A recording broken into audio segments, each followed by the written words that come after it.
Halo, Assalamualaikum warahmatullahi wabarakatuh. Ketemu dengan saya Hendras Budi Paningkat dalam catatan harian pegawai ATR BPN. Nah, teman-teman semuanya, kali ini saya akan membahas tentang pejabat pembuat akta tanah atau PPAT. Mulai dari pengertian, tugas pokok dan kewenangannya, termasuk juga PPAT sementara dan PPAT khusus.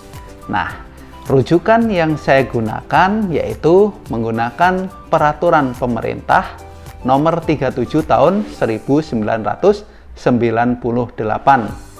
tentang Peraturan Jabatan PPAT dan Peraturan Pemerintah Nomor 24 Tahun 2016 tentang perubahan dari PP nomor 37 tahun 98. Nah, menarik ya, di sini ada beberapa pasal yang ditambahkan, tapi ada juga pasal-pasal yang dihapuskan. Oke, kita mulai satu persatu ya.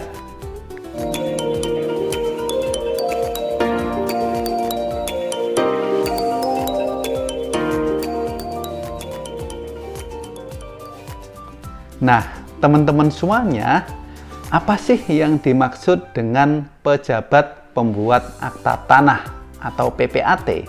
Nah, PPAT adalah pejabat umum yang diberi kewenangan untuk membuat akta-akta otentik mengenai perbuatan hukum tertentu terhadap hak atas tanah atau hak milik atas satuan rumah susun. Jadi akta otentiknya ini terhadap hak atas tanah atau HMSRS, artinya bidang-bidang tanah yang sudah terdaftar atau bersertifikat.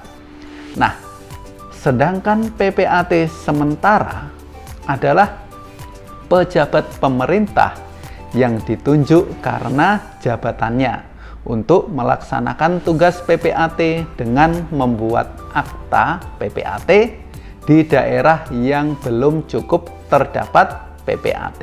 Nah, ini PPAT sementara. Nah, sering kita temui di lapangan PPAT sementara biasanya dijabat oleh seorang camat.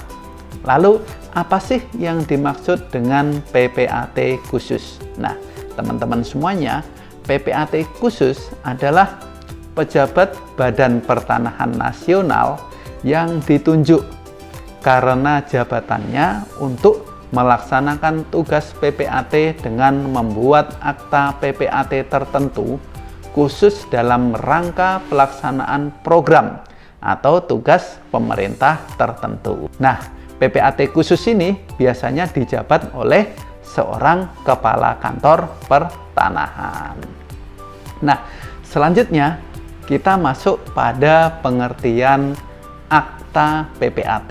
Nah, akta PPAT adalah akta yang dibuat oleh PPAT sebagai bukti telah dilaksanakannya perbuatan hukum tertentu mengenai hak atas tanah atau hak milik atas satuan rumah susun. Misalnya perbuatan hukum jual beli, tukar menukar, hibah, ataupun lain sebagainya.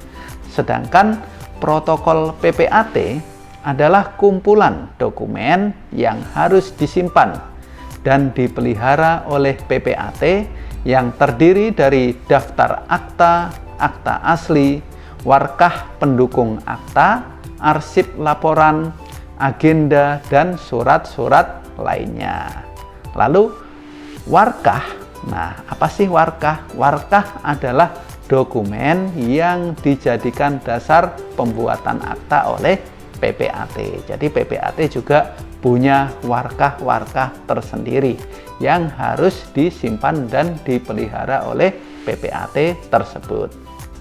Nah, kemudian daerah kerja PPAT.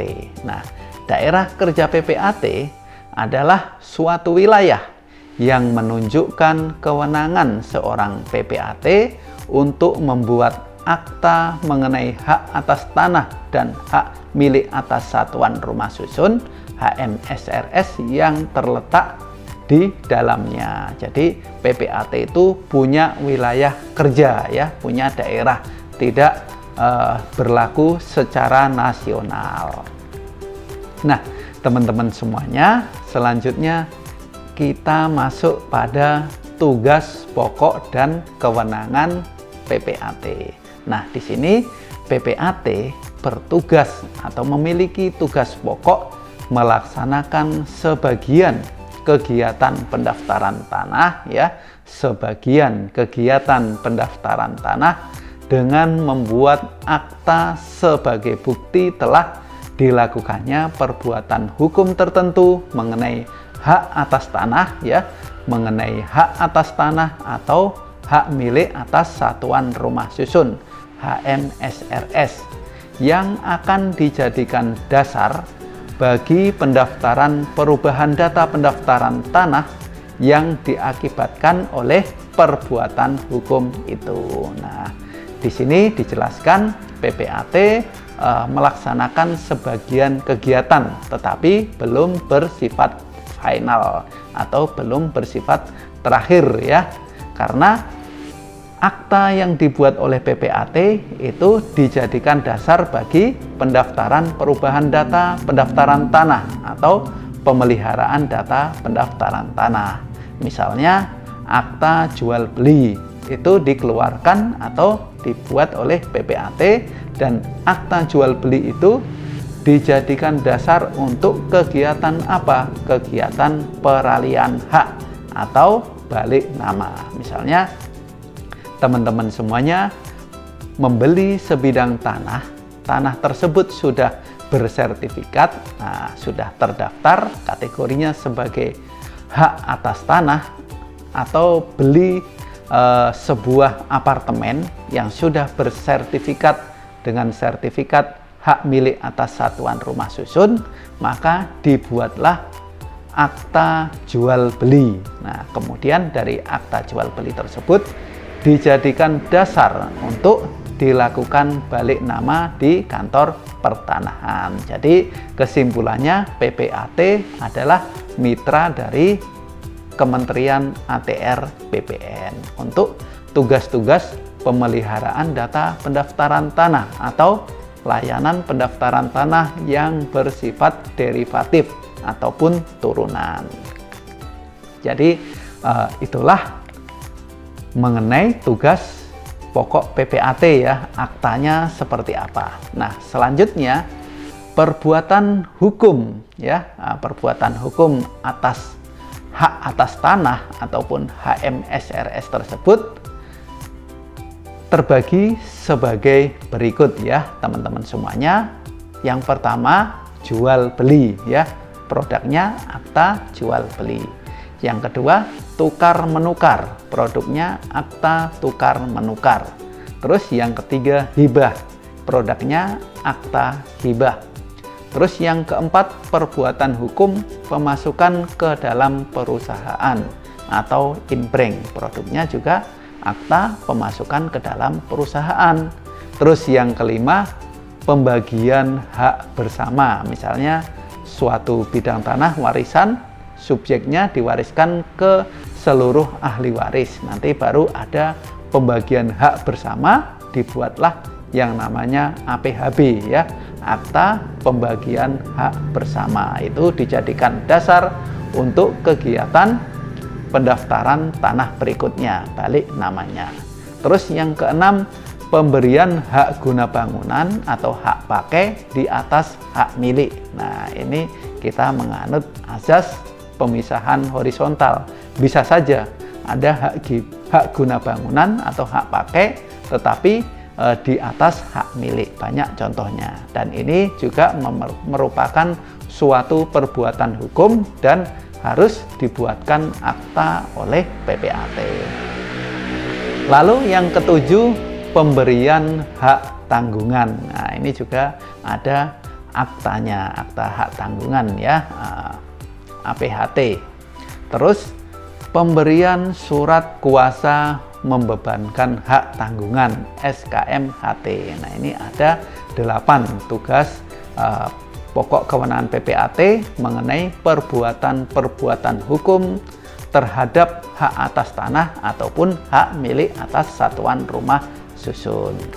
Nah, untuk melaksanakan tugas tersebut ya, seorang PPAT mempunyai kewenangan membuat akta otentik mengenai semua perbuatan hukum ya terhadap hak atas tanah ataupun HMSRS yang terletak di dalam daerah kerjanya. Jadi ada daerah kerjanya, nggak boleh keluar dari wilayah kerjanya. Nah, PPAT khusus hanya berwenang membuat akta mengenai perbuatan hukum yang disebut secara khusus dalam penunjukannya. Ini untuk PPAT khusus, biasanya Kepala Kantor Pertanahan. Lalu yang berikutnya, PPAT hanya berwenang membuat akta mengenai hak atas tanah atau hak milik atas satuan rumah susun yang terletak di dalam daerah kerjanya. Ini ditegaskan lagi ya, ditegaskan dalam aturan hanya berwenang membuat akta ya di wilayah kerjanya. Lalu yang berikutnya, untuk akta tukar menukar, akta pemasukan ke dalam perusahaan, dan akta pembagian hak bersama APHB, ATM, akta tukar menukar, akta pemasukan ke dalam perusahaan, inbreng, dan APHB mengenai beberapa hak atas tanah dan hak milik atas satuan rumah susun ya, hak atas tanah dan HMSRS yang tidak semua terletak di dalam daerah kerja seseorang PPAT ya, tidak terletak dalam satu wilayah kerja, dapat dibuat oleh PPAT yang daerah kerjanya meliputi salah satu bidang tanah atau satuan rumah susun yang haknya menjadi objek perbuatan hukum dalam akta. Misalnya ada akta tukar menukar, ini tanah yang di Bandung ditukar dengan tanah yang ada di Jakarta ataupun di Surabaya. Nah, ini bagaimana prosesnya? Karena ini beda wilayah kerja. Nah, ini dalam aturan diperbolehkan ya mengambil dari PPAT dari salah satu bidang tanah tersebut. Boleh PPAT yang ada di Bandung, yang ada di Jakarta, ataupun di Surabaya. Jadi lebih enak dan lebih mudah ya teman-teman semuanya. Nah, demikian informasi singkat yang dapat saya sampaikan mengenai pengertian PPAT ya, PPAT sementara, PPAT khusus, tugas pokok dan fungsinya. Mudah-mudahan bisa bermanfaat buat teman-teman semuanya. Jangan lupa like, comment, share, and subscribe ya, biar channel ini tetap semangat dan berkembang. Saya Hendras Budi Paningkat. Terima kasih. Assalamualaikum warahmatullahi wabarakatuh.